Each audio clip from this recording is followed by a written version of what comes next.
Welcome, everyone. Please come on in. I know it took some time to get the food, so I want to get us started. So if you're my son and lingering at the door, feel free to come in. All right, I'm so thrilled and excited that tonight you all get to learn with one of my teachers, Professor David Kraemer. Professor David Kraemer has been running the library at JTS, which maybe you'll tell us a little bit about over the course of this conversation, in case we run out of things to talk about, but also has been a professor of Talmud and rabbinics at the Jewish Theological Seminary for many years, which is how we first met. I understand that you've really been teaching there for many decades. Dr. Kraemer's... At least 8. Yeah. Your focus has been on the literary analysis of rabbinic literature, rabbinic ritual, and the social and religious history of Jews in late antiquity and Jewish diaspora ideologies. You've written so many books that have had such a profound impact on our understanding of our own Jewish tradition, including your work, several books on the Talmud, which I have found particularly useful as I've been teaching this new Talmud class here at IKAR. Dr. Kraemer is a prolific author and commentator. In addition to the many books that he's written, he's also written a lot about Ezra and Nehemiah, about the Mishnah, about other subjects. It's really an incredible honor and a joy to have you, such a scholar, here to talk with us tonight about your new book called Embracing Exile, The Case for Jewish Diaspora, which came out just a couple of months ago. This beautiful book. And so I will just say that about a week ago, this book was listed by The New Yorker as one of the 100 notable books of the year, which is pretty incredible. And what's more, it seems to have been met with the approval of Professor David Myers, which is, I think, a harder bar to reach, who wrote the following: both the Catholicity, is that right, David? of perspective and a sterling track record. And actually what reads as almost an ecstatic endorsement from David Myers is it is a compelling read. And so I really think there's nowhere else to go from here. I want to invite you to share with us really the thesis of the book, but I want to frame it through talking a little bit about stories. And, you know, we tell stories not necessarily to reflect reality, but to support the reality that we hold, and even to build a reality. And as you write in this book, we have, as a Jewish people, have developed ideologies of diaspora over the course of 2,000 years because we were driving to seek meaning in diaspora.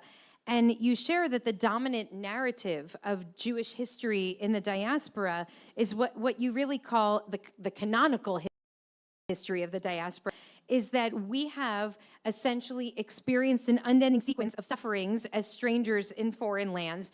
And essentially, we went from exile to crusades to pogroms to gas chambers. That's the Jewish conception of what diaspora is. But of course, this is only partial and incomplete. And your book tells another story that you say is at least equally true, which is a story of Jewish flourishing in the diaspora.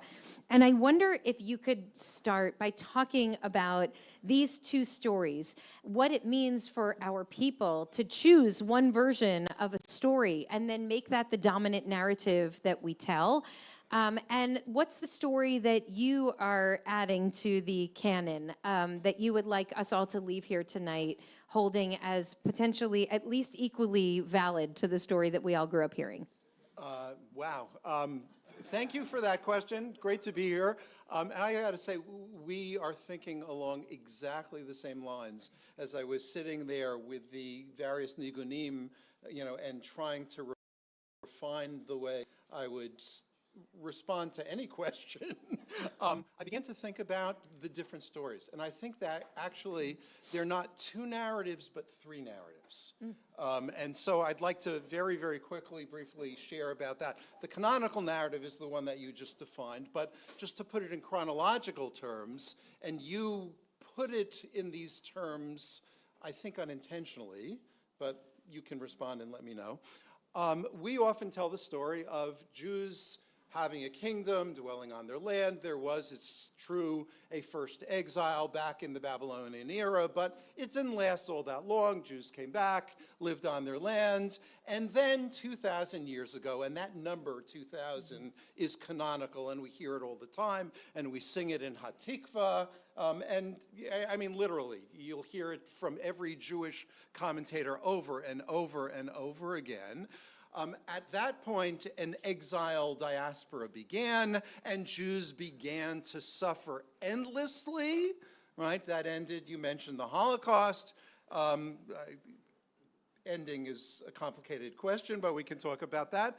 And then we came and we established, once again after 2,000 years, an independent entity, an independent Jewish state in the land of Israel, right? So that's the canonical story. That canonical story, with all of its power, is historically speaking largely incorrect.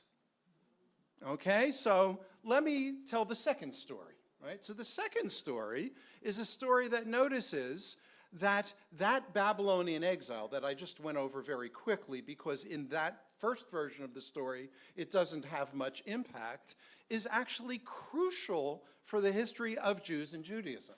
It's actually the beginning of people we might call Jews and the beginning of Judaism itself. How so?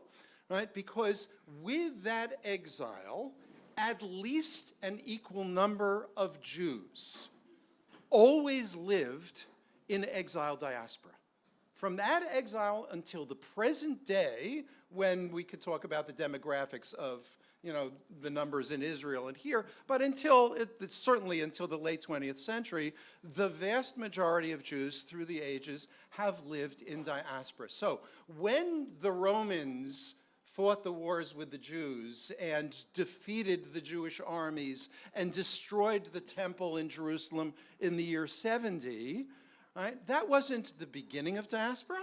Right? The diaspora had existed already for centuries, and there were important Jewish communities in that diaspora. Moreover, it was not the beginning of a new exile, because the Romans did not have a policy of exile. Right? They took prisoners, the way armies do, prisoners of war, but Jews continued to live in the land. The land was not emptied of Jews, right? Now, it's true that the center of the population moved to the Galilee, but it was a vibrant Jewish community that continued to live in the land of Israel, producing the Mishnah, producing the Jerusalem Talmud, producing Midrash, creating a new form of Judaism that could flourish after the destruction of the temple. But then the Babylonians took hold and began a Judaism that was portable and, yes, subject to the difficulties and hardships that we know as part of the story, but what people has not experienced hardships simultaneously. And this brings me back to the library, because one of the things that I have witnessed with this amazing collection we have at the Library of the Jewish Theological Seminary, which is arguably the best collection of rare Judaica, at least when we're talking about manuscripts, Jewish manuscripts, in the world. It's just absolutely remarkable. And when you see these works, there's no way you can imagine that Jews only lived impoverished and oppressed and, and being chased from one place to the other. On the contrary, right? You see art that is magnificent. You see wealth. You see peaceful existence. You see creativity. This too was part of the Jewish story, and it continued throughout all of these ages. So when we talk about the Jewish people and even Judaism, right? They are, to very significant extents, we are, to a very significant extent, a diaspora phenomenon. The Jewish people is a diaspora people to a significant extent. Judaism, in many of its most important aspects, originated in diaspora. There would be no Judaism as we know it without that. And now the third story. So what story did we tell ourselves about our existence? Remarkably, if you look at the breadth of our canonical literature, you will find time and again that we tell a story about a people who wanders and our God wanders with us. And think of the significance of that. We are not without God. We are not alone wherever we go. Whether we begin with the story of the Exodus from Egypt, when the tabernacle, portable home of God, goes wherever we go, right? Or whether we talk about the first exile and the second exile, it wasn't an exile, but let's label it that for these purposes, that the Shekhinah, the divine presence, goes with Israel wherever Israel finds itself, to Hasidic teachings, which say the land of Israel actually wanders with us. If we pray properly, with full intent, and find ourselves in the hills of Galicia, right, in southeastern Poland, right, if we pray with fervor, right here, tonight, right? So I'm going to tell you. Right over here is the land of Israel, according to the Hasidic teachings. Because if you pray with fervor and intention, right, then you bring the land of Israel with you. That is that teaching. And this notion of God following us, of even the land following us wherever we go, this is a recurrent theme that follows what I've just described as our third narrative, goes far beyond that as well, but it's powerful and unremitting. I hope people understand how controversial this is and how important it is for us to hear what you're saying and how important this book is for us. And I want to talk a little bit about your journey to get to this place. And then we're going to get to some of those examples of the prophet Ezekiel and Jeremiah. And really, I want to talk to you about some of the biblical and Talmudic texts that bring. And then just to give a sense of the arc, and then what the implications are. Like, what does it mean to be a Jew in the diaspora in this moment when the narrative that we've been telling for a couple of millennia is the narrative of that diaspora/exile is a place of suffering and that the land of Israel is the only place where Jews can truly thrive. So my kids in their Israel Ed class, which is like the advanced level class that they take at Shalhevet in 11th grade. The canonical text there is Hanan Alexander's article on mature versus romantic Zionism. And it's a big piece of the education at Shalhevet is really thinking about how Israel education for diaspora Jews has really been first and foremost about falling in love. And the problem is that it usually ends there. And that when it comes to actually building a real mature relationship, we don't do a good job in the diaspora teaching people how to engage Israel seriously. And so there's a kind of shocking awakening that happens for people who are willing to ask those questions. Other people just don't ask the questions and continue with their lifelong romance with Israel. And so I was thinking about Hanan Alexander's piece.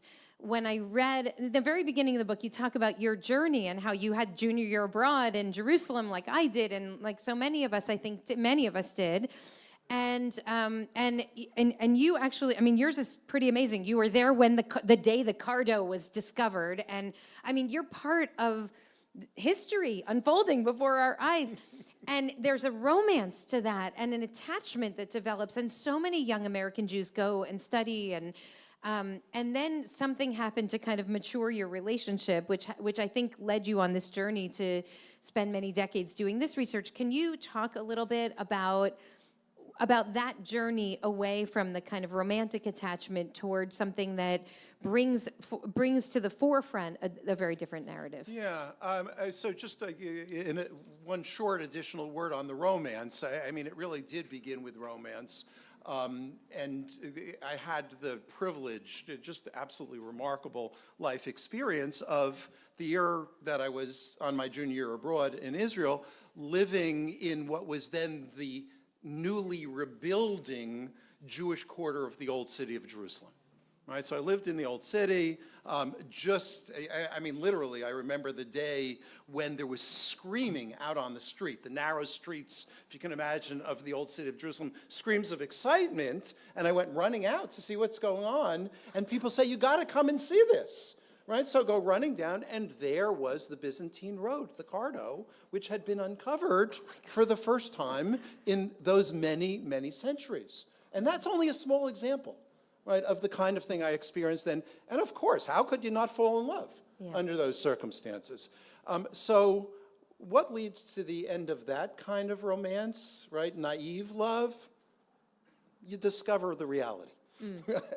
And what I mean by that is that I think a significant part of what led me in different directions was quite simply the move that began to develop in the wonderful historical studies that were being conducted by a very flourishing academic world, the world of academic Jewish studies, where you can't simply accept the canonical story. You can't simply accept that myth. And by here I mean myth in both senses of the term. It's a story that has power. That is what myths do. But in addition, it omitted a lot, right, that myth. And so the recovery, the willingness to look more bravely at the diversity of Jewish experience through history, since I was being faced with that again and again and again, you couldn't accept the old story.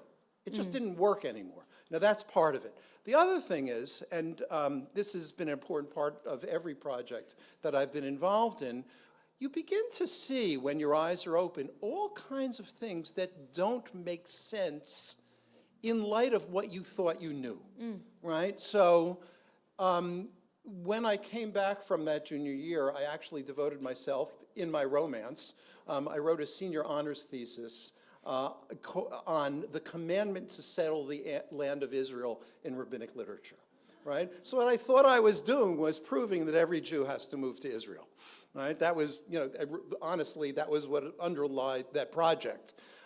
But the major text in the Talmud that discusses this, the Babylonian Talmud, reflecting the diversity of opinion, but really a direction, an inclination in the Babylonian rabbis' discussion of this, the texts which quoted individually, right, which say things like, anyone who lives in the diaspora as though worships idols, right, that's only a slight retranslation of the teaching, right?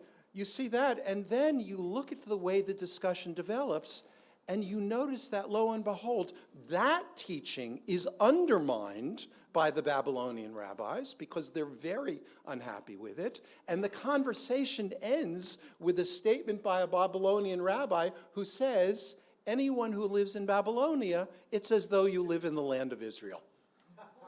Okay, it literally goes the opposite direction. So when you begin to see these contrary teachings, you say, wait a second, there's something here that I didn't learn, my teachers didn't share with me, and I've got to pursue it, I've got to uncover it, and I've spent all of those years. Some people, look at the publication of this book, I mean, it appeared officially May 1st of this year, and say, oh, this is a post-October 7th publication. It's not a post-October 7th publication. It's something that I've been working on for many, many years, and it's only an accident of delays with the publisher that led to it to be published during this time. Now, I have to tell you, I'm not sorry that it's been published now, because I think it's, I always thought that this topic was important, but now I think it's more important than ever. I agree that it's more important than ever now, and you definitely, there's an audience now that's eager to hear what you have to say. And I do remember also when I was in seminary, there's a supremacy to the idea of living in Israel versus in diaspora. It feels like, even the language of aliyah, you're going to go up, like or yirida, you're going to go down and live in the diaspora. And I was teaching last week the Gemara from Bava Kama 117, about Rav Kahana, who comes from Bavel because he kills a man in the Beit Midrash, and he's like impulse control issues. And so Rav sends him to Eretz Yisrael, to the land of Israel, where he's sitting in Rabbi Yochanan's yeshiva. And Rabbi Yochanan is he's the great sage of Eretz Yisrael, the greatest. And Rav Kahana immediately outsmarts him, and he's operating at a different level than even Rabbi Yochanan. And it closes with Rabbi Yochanan saying, everything that you thought I knew, they know better. It's and now it's of course the Bavli, it's the Talmud that's written in the diaspora that's telling the story of the supremacy actually of the diaspora over the Jewish community in the land of Israel. But it's interesting because of course when most people today who aren't Talmud scholars, but most of the the Amaretz or the regular people, we're studying the Bavli, right? That's the normative text to study. So there's something powerful about that, like putting a stake in the ground, that actually diaspora can lead to a kind of flourishing of Jewish creativity, generativity, ideas.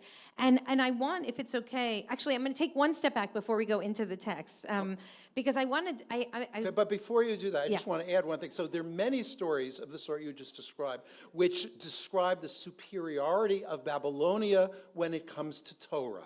And if we recognize that Judaism is fundamentally about Torah, then that is an amazing statement, that Babylonia or other diasporas ultimately are the center of Torah. And here, this is a wonderful rabbinic teaching, says very simply, right, that in the land of Israel, they forgot the Torah, and Ezra came up from Babylon to remind them of it. Wow. Okay?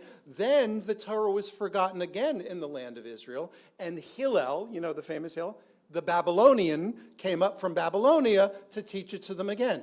And then they all forgot it a century later. I mean, it's amazing, right? And then another Babylonian rabbi came up to remind them of them. And it's interesting because this literally reverses what we're accustomed to say, right? We have been taught to say, Ki mitzion tetzei Torah. For out of Zion the Torah will emerge. And what this teaching says is, no, out of Babylonia comes the Torah. Which means that there should be a reverse birthright so that Israelis come and learn from the amazing davening in America. So I was talking to Rabbi Panitz about this earlier, and not sure if I would have the courage to share this with you, but I am going to tell you this experience that I had. I was at a multi-faith clergy fellowship retreat several years ago before October 7th. And we did this exercise. There are 15 of us in this clergy fellowship. And we did a multi-hour exercise in which we were asked one question: where are you from? No, really, where are you from? And first, everybody had to be quiet for 20 minutes, which is hard for me to begin with. But with a hard question like that on the table, especially. And by the time the first person spoke, everybody was crying. And people started to share one by one where they were from, no, really where they were from. And so one of the black pastors in the group spoke first, and he talked about how he's from Chicago, but really he's from Alabama. But really he's from Africa. And talking about his family's journey and each of those moves meant. And one of the Palestinian Muslim women in the group spoke about the olive tree in her grandfather's behind her grandfather's home outside of Jerusalem that was planted by her great-great-grandfather. Like a real sense of where you are from. And what occurred to me that I couldn't fully understand, but I felt it so clearly, was that I came from exile. I had this sense, like that was the word, not diaspora, but exile, because first I thought, well, I'm from New York, obviously. And then I thought, I'm not really from New York, I'm from New Jersey. And then I thought, but like, we're not really. Livingston, right? Yeah. I'm from Livingston, too. Oh. Me too. Wow. So are Deb they, Ross, right too. there. Oh, look at that. Okay, maybe it is home after all. And then I thought, no, I'm really from Poland. And then I'm like, no, I'm not from Poland. I'm from the land. But like, my sense of home is the movement itself from place to place. And as I was reading your book, I was thinking about that I didn't associate exile only with pain. I associated it with fluidity and movement. And I'm a part of all of these things and all of these places. And so I want to ask you if you can. First of all, why do you choose exile instead of diaspora as the language? Because we generally do think of exile as a kind of negative thing, whereas diaspora's parv, like, but exile's fleish, and so like it's like a little. So like why? You don't have at all a negative resonance to exile, and in that moment, in this deeply spiritual. I don't know what was happening to me, but I had that kind of emotional reaction, and I wasn't scared of exile. I felt like actually defined in some way by the experience and united with all of the people, of all the Jews from all the different places, even the ones that didn't come from New Jersey, that we all are united by the fact that we are also a part of the story of exile. So how did you find and choose exile to be a term not of, Yeah. yes, I you get got it, you got I it. get it. Okay, go. So I mean, I use them essentially interchangeably. I comment on the common understanding of the difference in their connotation, exile being negative and diaspora being more neutral, as you say. I intentionally use them with fluidity, interchangeably, because I have grown comfortable and I want to promote exile as not just a negative, as a positive as well. Now, it's not just a positive, because nothing human is just a positive, right? Yeah. But exile shares in that. It has its negative experiences, but it has a lot that's positive as well. And I mean, it's funny that you said, and it goes back to the land, but no. It goes back to Transjordan, yes, from which God had to tell Abraham and family, leave your home, your father's house, your. That's where you come from. And you've got to be exiled before you can begin. Mm-hmm. And of course, human history requires exile before we begin, from the garden. And human life in its maturity and fullness requires exile. You've got to leave home. Yeah. Before you begin. That is the human fate. That is the human condition, right? And it's hard to leave home, right? It comes with pain, but it is also magnificent to leave home. And it provides you with opportunities that you would never have had if you stayed where you were born. I want to talk to you a little bit more about some of the hard parts of exile, which I think, which you don't focus on in the book, but I think we have to be honest about, and in painting this picture. But first, I said that your book was really mind-blowing, and one of the things, if we can start to look into the text for just a moment, because you are first and foremost really a scholar of sacred Jewish texts, and what you describe about the book of Joshua, which reads like the sixth book of the Torah.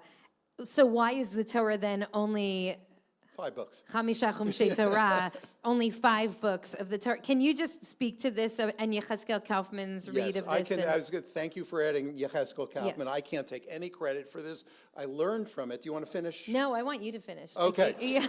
Okay. So, great scholar of Bible and of Jewish history, Yechezkel Kaufman, who made Aliyah, was a Zionist, right? Taught in Israel, really, and wrote a magnificent multi-volume work on the religion of ancient Israel. And one of his crucial observations, which for me was, you say, mind-blowing, I mean, I remember the first time I read it, was the simple recognition that the Torah ends before the end of its natural story, right? You may have, we've all seen the word Pentateuch, right, which is just a Greek translation of the 5 books, as in the 5 books of Moses. But you'll also find scholars who speak about the Hexateuch, the 6 books, which include the book of Joshua, because both in terms of the text, the style, the narrative, and so forth, the book of Joshua is a natural conclusion to the story that's told in the Torah, or so one might think. So the question is, why is the most sacred part of Jewish canon, the Torah itself, why does it end in exile, right? The 5 books of Moses, who never steps foot into the land that was promised. And Kaufman observes that according to biblical scholarship, and this is the common recognition of biblical scholarship, that the Torah as we know it, whatever the traditions that were inherited might have been, the Torah as we know it was actually formulated in the Babylonian exile. And what he observes is that the Torah affirms the experience of the exiles, because it says that they can live in exile and that life can operate at the highest level of sanctity possible. That's what the Torah teaches. You don't need to go into the land in order to live at the highest level of a sanctity. Did you all get that?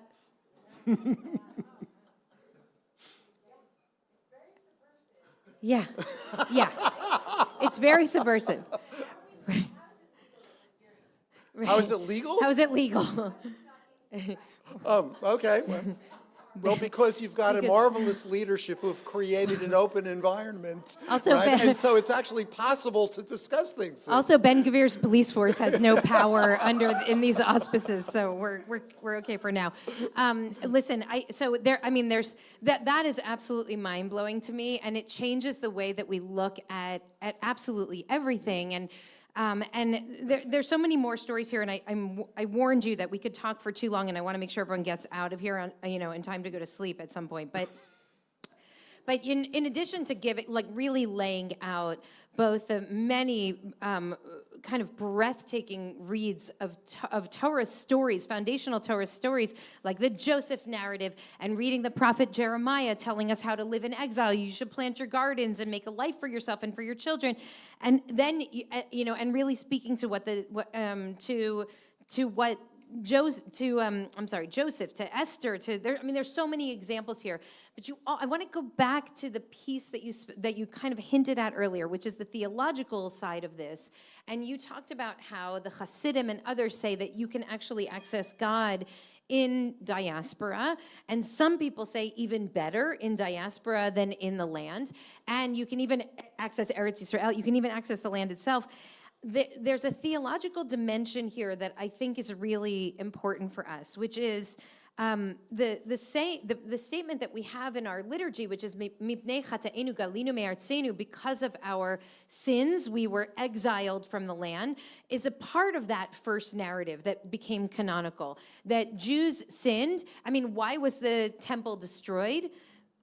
Because the first temple was destroyed because of idol worship. The second temple was destroyed because of sinat chinam, because Jews did something wrong, and so therefore we were kicked out of the land. That is part of the way that we tell our own story, and it's obviously a very painful and I think problematic theology that I would liken to, in some ways it's like Yisurin shel Ahava, or it's likened to the theologies of individual suffering that that the rabbis put forward, which seems to me is the rabbis trying to make sense of a world that makes no sense. And so in a way they're saying, well, even though we're in pain, we're suffering, we're far away from where we want to be individually or as a nation, it's our agency that led us here, so our agency therefore can help us return. But what it does is it's perpetuating an idea that if you sin, you will be sent away. The away is the place where bad things happen to you at the hands of the horrible other. And so the dream is that you can one day get right with God so that you can make it back into the land. And so I think it's putting forward not just a story, but it's laying out a series of objectives and behaviors that we should pursue if we want to not be hurting. Mm-hmm. Right. So I wonder, you speak to this a lot in the book, and I wonder if you can. There's so much to say in response to that. A couple of things. There's a book that I read not long ago by a professor at Union Theological Seminary, David Carr, called Sacred Resilience. And I knew kind of the basic thesis of the book, which you'll find elsewhere as well. But he expresses it in a way that's so clear that the biblical narrative written large, right, is remarkably a story that is recounted by the loser. Right? We often say that, history is written by the winners.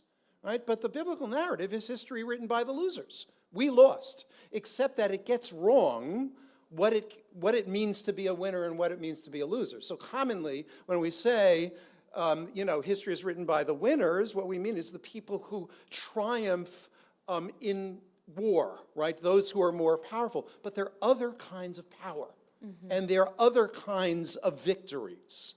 And that is what our ancestors understood, and this was extremely important and extremely powerful, because what it said was things don't just happen to us, even if they appear to be capricious, mean, whatever. I mean, fill in all kinds of negative words there. Even if that's true, we've always got to ask ourselves, what's our responsibility in this? Right? And I would say that for every Jewish experience and every human experience, I think we would all be better off if we always asked, whatever else is going on, right, what's our responsibility? Right? So what that meant was something very, very interesting. It meant that history was not merely arbitrary. You can diminish this by calling it a rationalization, but what it also is a claim. Now, I'm going to shift our perspective on it, right? Reread it. So, if exile is a punishment, a divine punishment, then exile is evidence that God cares about us, right? Because, right? I mean, think about your relationship with the children of others. Your own children, right? If you see them misbehaving, you're going to try to correct them, right? The children of others, if you try to correct them, their parents are going to yell at you, right? And so it's the ones you love that you're going to try to correct. So this is actually a statement. Exile itself is a statement that God cares about you, that God loves you. Moreover, right, the way the Torah describes this is that if you do wrong on the land, you will be exiled, and exile will actually be the source of your atonement. Okay? So what this says, and I'm going to be very literal about this, that the land is the place where you pollute, and exile is the place where you're cleansed. Okay? And that is instrumental. The other thing I would add here is, if God sends you into exile, that of course means that our presence in exile is God's will. Now, just because being sent into exile was punishment doesn't mean that remaining in exile is punishment. That's a false equation. Remaining in exile may be God's will for other reasons, and that's part of what I explore in the book. There are many reasons that Jews understood it was important to be in exile as a fulfillment of God's will, and it wasn't, right, about punishment. At least that wasn't the center of it. You know, you write that the dominant Zionist ideology is a negation of the diaspora, and you're seeking to sort of undo that work. I want to fight that negation. That's correct. And are you at the same time negating Zionist ideology, but when you do this kind of diaspora-centered, we can reach God better in the diaspora, all the great works of Jewish history, the great davening, the great communities, the better dinners, no, not the better food, right? I mean, but like, are you also negating that ideology of Jewish rootedness in the land, and the land being a place where we can reach a kind of closeness with God, a level of of Torah learning, of Jewish culture? You critique wrong, and he was naive about what creating a Jewish culture in the land would do for Judaism worldwide. There's a lot of romance there, right? And all romance collapses, into reality at some point, even if you preserve some of the romance.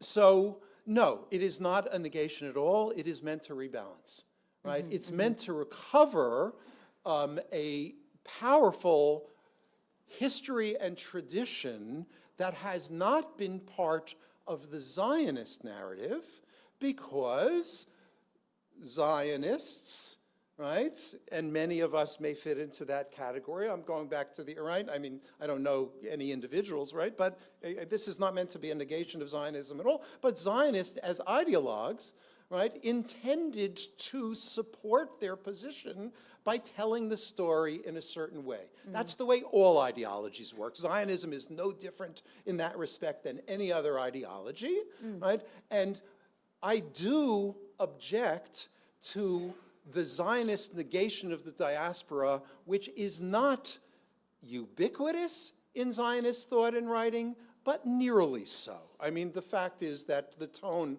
of negation you find from the very beginning and continues to the present day, and that is what I take issue with, and what this book is meant to, be a recovery from, for the very simple reason that in my understanding of what it has meant to be a Jew and what it will continue to mean to be a Jew into the future, right, is not only the land of Israel, but also powerfully and every bit as importantly in the diaspora.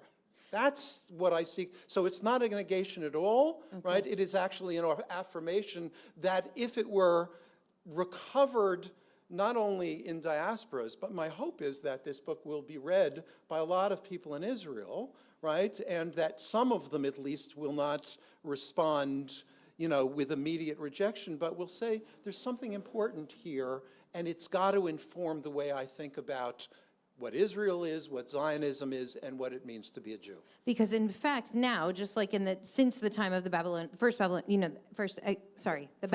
exile, first exile, that half the Jews in the world live there, and half of them live here in diaspora. And so, I'm thinking about Professor David Myers' your book, the short history of the Jewish people, in which I hope I'm going to state this sufficiently, but this kind of paradox that the reason that the Jews have survived throughout history was because of these two countervailing trends. On one hand, anti-Semitism, and on the other, assimilation, which might strike you as very strange, because those are seen as great threats to the Jewish survival. But I believe your argument is that those two threats working against each other in a way create the perfect preservation of Jewish life, because we have been able to acculturate and assimilate into all kinds of environments around the world, and also never completely fully, because of the anti-Semitism rears its head, and we're reminded how we're other. And so this, I think, is your explanation of the experience. Am I right? Experience of diaspora, at least, and what struck me as I was reading you through the lens of David's analysis is, so in the land of Israel, when Jews living in Israel don't have they don't have the benefit of those forces in the same way, what happens? Like if Jewish survival is dependent on being in the kind of crucible in between these poles, like the push-pull of I love you, I hate you, so then what happens? And I think maybe post-October 7th, there's a different sense of that reality there, but it does make me wonder if that's the secret to our survival. What happens when we are not confronting those same forces?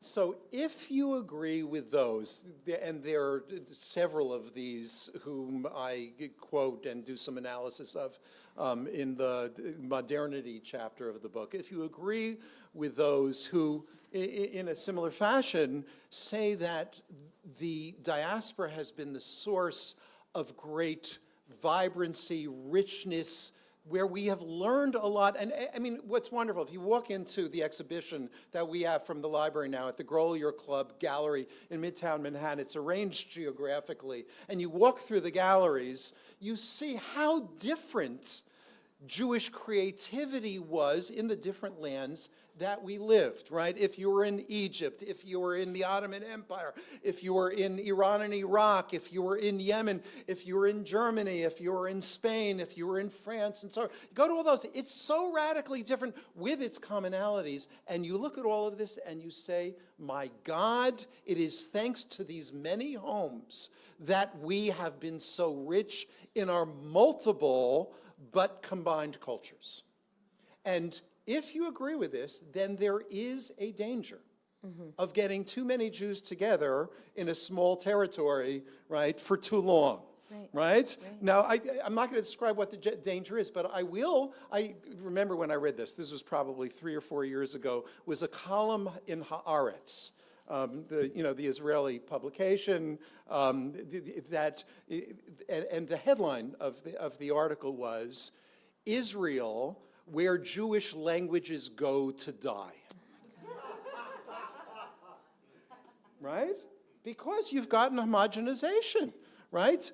I mean, yes, Yiddish is maintained, amongst religious communities. But when we're talking, Judeo-Arabic and Judeo-Persian and this and that, the many, many languages and the cultures that go with the languages, right? Culture inevitably goes with a language, right? The multiple languages that Jews have spoken, and you bring all of these diasporas together in fulfillment of the Zionist dream, and those languages die. And that is lamentable. Now, there may at the same time be something positive of that. We could discuss that. But with affirmation should come the strength, the courage to say, and you know what? While we do this, we also lose something. And it's worth maintaining the diversity of our diverse and spread cultures. That would be my view on it. Wow. Okay, there's so much more to say here, and we have only about 5 minutes left. So I'm gonna, I wanted, my brother is, who lives in Ra'anana, we talk a lot about the way that his shul navigates Jews, Sephardi, Mizrahi, and Ashkenazi liturgical differences. And in the Mourner's Kaddish, one of those liturgical differences emerges. And so if you are creating a more welcoming environment and you're generally Ashkenazi, but you want Sephardi and Mizrahi Jews to feel comfortable, you'll sort of pause and let them say their additional words and then keep going. But there's one rabbi who won't do it. He won't pause because he's Ashkenazi and he's going to do it the Ashkenaz way. And my brother is so upset about it because it feels not welcoming to all people. But from what you're saying, in a way, like the kind of blend that happens necessarily when we try to make space for everybody to be in this place, loses some of the like the distinctness of those different traditions, and why does one do this and the other one doesn't, and how do we, is there a way to preserve that? Okay, that's something for us to talk about another time. I think one of the harder questions that I was struggling with as I was reading the book is, yes, look at the richness, the complexity, the creativity, the beauty, the art, the culture, the science, the wisdom that has emerged from diaspora. And also, we took a trip to Eastern Europe as a community a couple of years ago, and we saw these gorgeous synagogues in Slovakia that are empty because all of those Jews were murdered. I mean, there's no one left. And Jews were in some of these towns 25%, 40%, 50% of the population. And they're gone. Like diaspora, exile didn't work for them. There was like an ad con. It works up to here, and then diaspora doesn't work anymore. And those few people who survived from those towns, they went the only place that they could go, which was to Eretz Yisrael, to the land of Israel. So how do you hold that reality in addition to this kind of reclaiming the primacy of diaspora, or at least equalizing the necessity of diaspora in addition to Jews living in the land? So, Pippic, Philip Roth, the doppelganger, in Operation Shylock, right? My problem with names, but I should remember Shylock, right? Operation Shylock, meets with Lech Wałęsa, and following that meeting, he wants to lead a restoration of Jews to their true homeland, Poland. Okay? I know lots of people in New York who want the same thing for the right, Jews. Exactly. Not the Jews. their true homeland, Poland. And he says, and I think this is very, very insightful, however we understand the literary function of the character, that it would be a tragedy to characterize hundreds of years of creativity and of, flourishing of Jews, in those lands who created Hasidism. I mean, where would we be today? Right, without Hasidism and neo-Hasidism and neo-Hasidism, and and so, I mean, really, where would we be in the Jewish spiritual landscape without that? That came from Poland, right? And then I could go on and on to judge all of that on account of how many years, right? I mean, that would be wrong to do. Unfortunately, right, we live in the aftermath of numerically, the most catastrophic event in Jewish history, which is a product of the most racist century in human history, right? I mean, we think of, history as improving, that there's progress, right? Humans don't necessarily progress, right? There is nothing we got wronger right, than the scientific racism of the late 19th into the 20th century. And Jews suffered as a product of that, certainly as much as any other population, and arguably more, but I don't want to get into comparative suffering, right? And that is the legacy with which we are left. But that, yes, we needed Israel at that time. We needed a place for Jews to go. Absolutely right. But simultaneously, I believe that it would be a tragedy for us to learn a lesson, which I think is an incorrect lesson, which is that that is the necessary outcome, right, of Jewish life in diaspora. Is October 7th the necessary outcome of Jewish life in the land of Israel? Right? I mean, we could discuss that, but it's a similar kind of statement. And I think that we need to be as resilient as we have always been. Right? And one of the things I most like, and this connects to the book, but also back to the exhibition, one of the things that I most love about what I see in the exhibition is in our Spanish manuscripts, Iberian manuscripts. We've got the earliest ones, which are from roughly 1200 and later, so an early Talmudic manuscript, an early Bible manuscript, and then there's these magnificent manuscripts that were produced in Spain before 1492 in the 15th century. Now, we all know 1492 is a big Jewish date, but what we forget is that arguably more catastrophic than 1492 was 1391, which was the massive anti-Jewish, murderous riots, right, against Jews in Spain, right, which led to other things. But to see these manuscripts, the beauty, the creativity, the comfort, the wealth, all of which testify to Jewish resilience after setback, after catastrophe. I believe we are capable of that, wherever we live, and I believe it's essential to our future, and I believe that there is no one part of the Jewish world that has the capacity to support that resilience without the whole Jewish world. Wow. Well, I want to just close this conversation by talking about what I think you have described as the dual orientation of the diaspora experience, which is, on one hand, a kind of ceaseless yearning for a return to home, to the land, but also the desire to build the richest, most beautiful, varied, connected life in the diaspora while we're waiting. And the problem emerged when the opportunity struck for people to actually, close the yearning gap.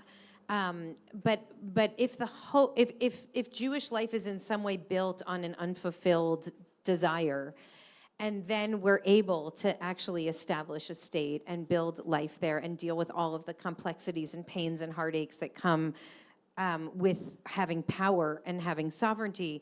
So then what's the new hope that keeps Jews alive, both in the diaspora and also in the land? And I mean that not in a kind of facile way, but in a real, I mean, if part of what defined us as a people was not only our resiliency, our ability to kind of overcome hardship, but our ability to hold a dream for something, for a different kind of future.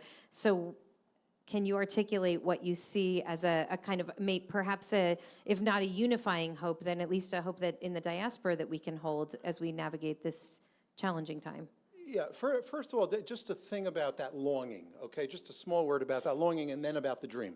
So the longing, Chaim Yerushalmi characterizes perfectly what it means to live with the hope and yet to be here, right? And he uses the terms exile and domicile, right? That what Jews achieved was to do both of those simultaneously.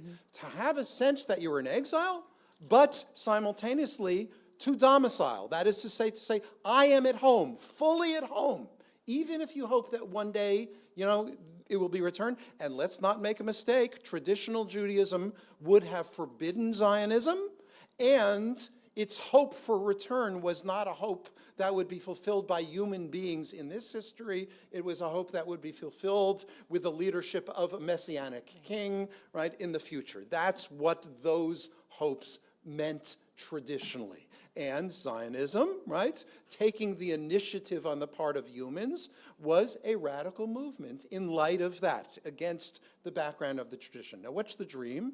Yeah, the dream is to get to the Messianic age, right? And I believe in that dream, right? But what I mean by that is that I imagine that there will one day be a redeemed world, a redeemed future that I'd like to get to witness, you know, if I'm resurrected at the time. But